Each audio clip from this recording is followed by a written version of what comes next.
Hello. We are in the van right now. Here's Xander. We're in the van right now because I have this feeling like I need to take a clear and complete record of how the van looks right now, because I'm feeling really inspired and motivated to finish this van build. Finish it. And so in the process of me thinking about what I need to do to finish it, I thought it might be fun to take record of what the van looks like right now and then compare it to what it looked like when I bought it, and also what it's going to look like when it's completely finished in however many weeks or months it takes. So here I am in the van, ready to show you an unfinished van tour.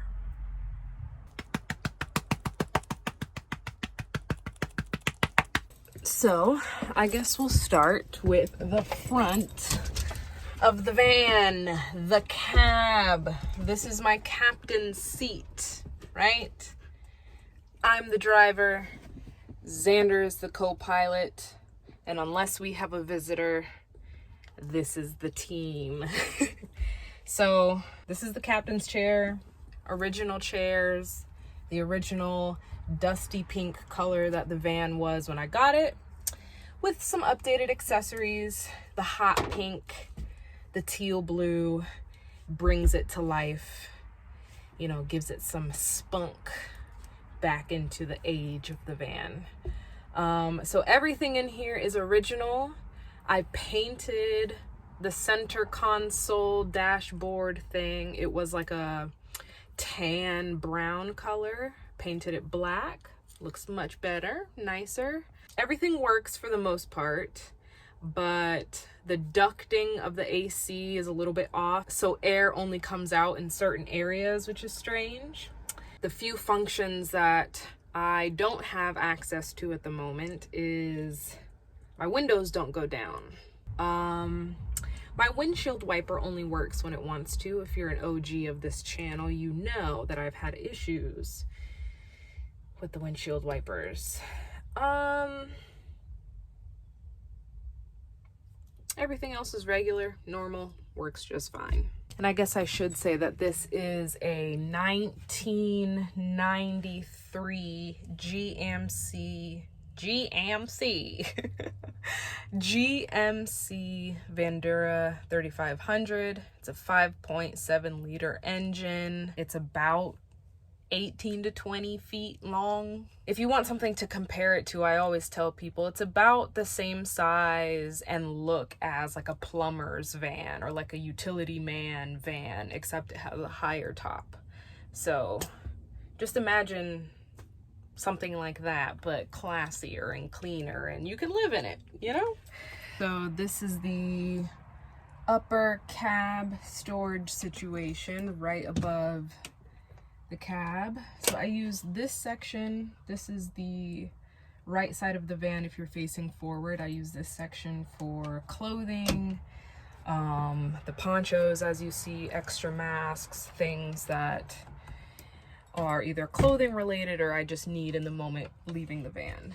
This side I use as my pantry. So I've got my pots and pans, my seasonings, dry goods, plates, pantry, clothing. Here's my kitchen.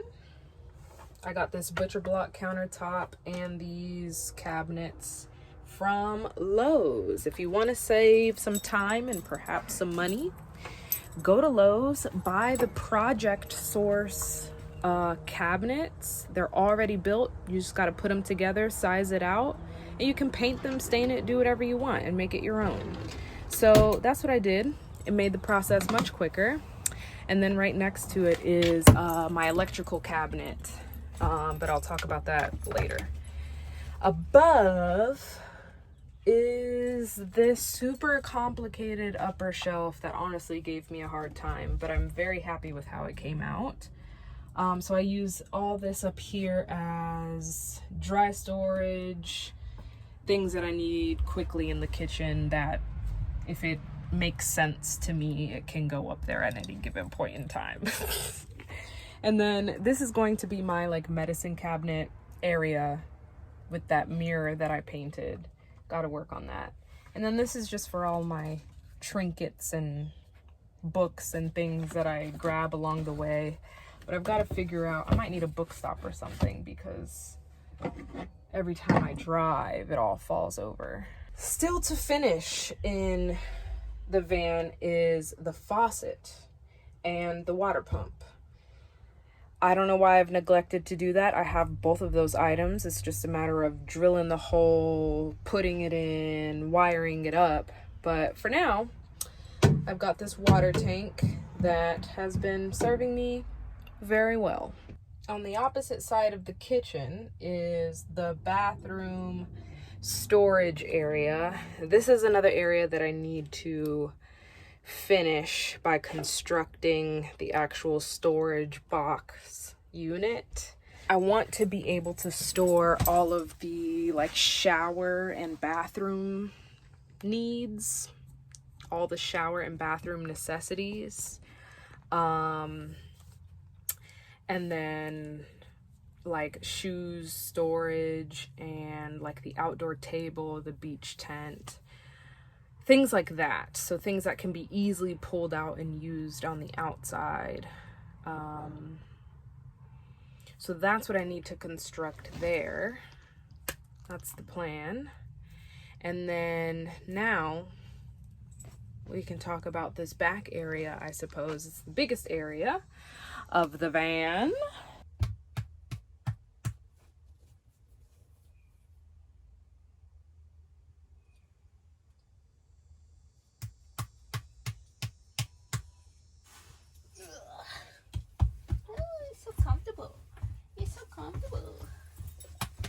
All right, so this is the lounge area. That's what I call it. I call it the lounge because it's the bed, it's the chill spot, it's the dinner table, it's the art table. It's everything. Granted, it's most often in this position, in the bed position, I'll be honest, because I used the same countertop surface for the tabletop surface and also as the bed platform, and I realized after having constructed it that way that tabletop surface is too large and too heavy. So my plan is to take that and use it for the top of this platform over here once that box is built, and then get a thinner piece of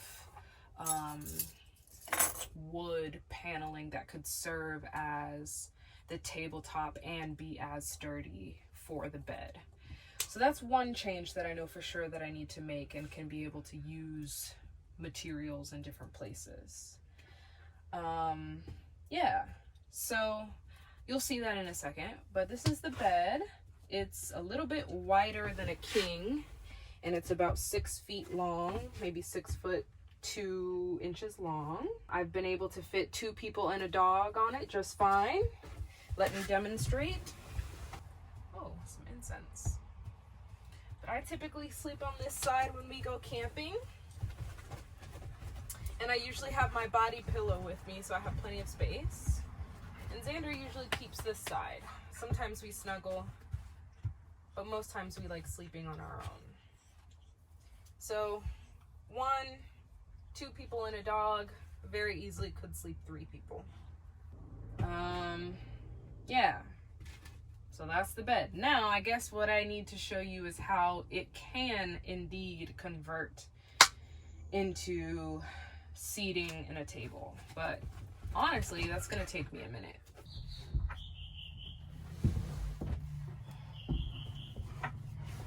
It's just incredibly heavy. Like there is no fucking reason for this tabletop to be this heavy. Like, it's gotta go.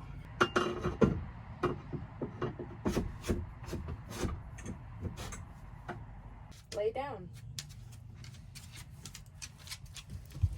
Good boy.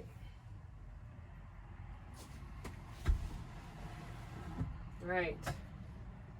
This is ridiculous. I'm going to admit that the size of this wood, the weight of this wood is just entirely too big and entirely too heavy. One, for me to deal with, if I want to use this table as much as I envision to do art, to eat, to host people, to sit up and watch a movie, whatever it is, if I wanted to do that, if I want to do that, the weight of this table, the size of this table is a bit too much for me to do it by myself. Just saying.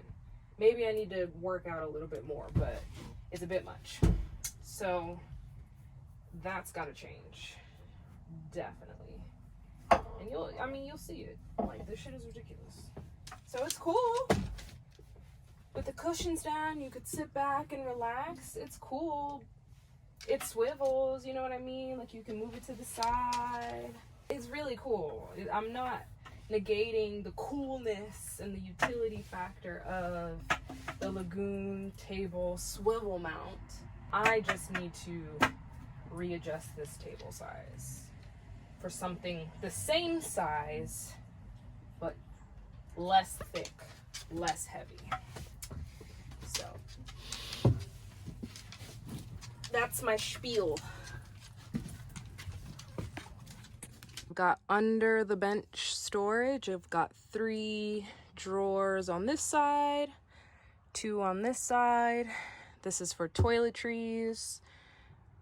I really don't even know what I've got back there right now. I'm not even gonna bother opening it, but it's under the bench storage. I could literally do anything I want with it. I know for sure in the future it'll hold space for my art materials and perhaps more supplies that I just learn along the way that I actually need.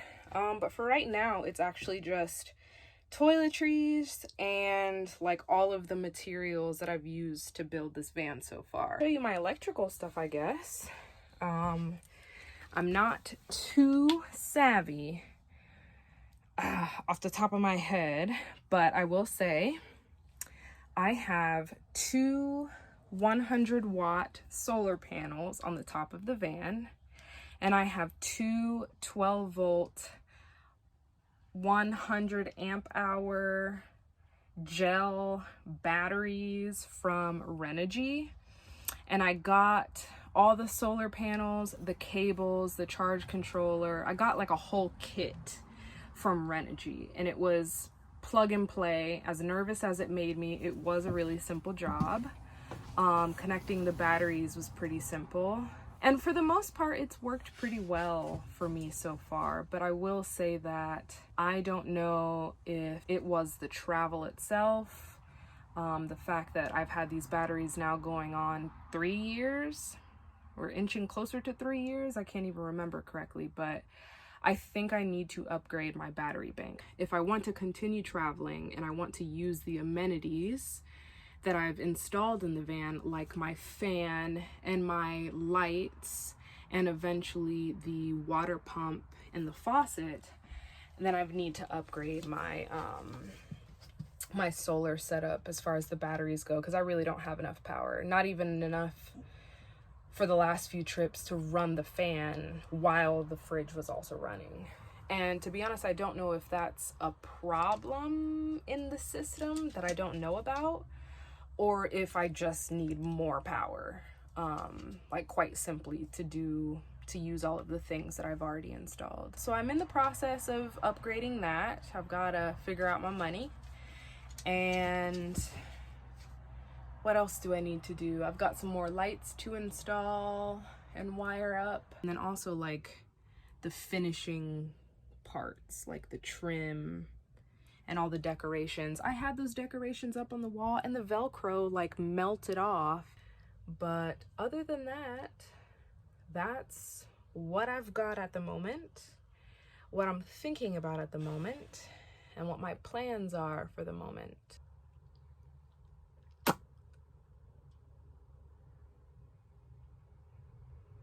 You know, that might be all I have to say. I think that might be all I have to say. But I guess if you feel like I missed something, if there's something more that you want to know, write it in the comments. I'll do my best to reply. Or maybe just like answer it in another video. I'll figure it out as I go. But yeah, I guess for now, this is it. This is an unfinished van tour, I guess. And I hope it was informative. I hope you enjoyed it. Whatever.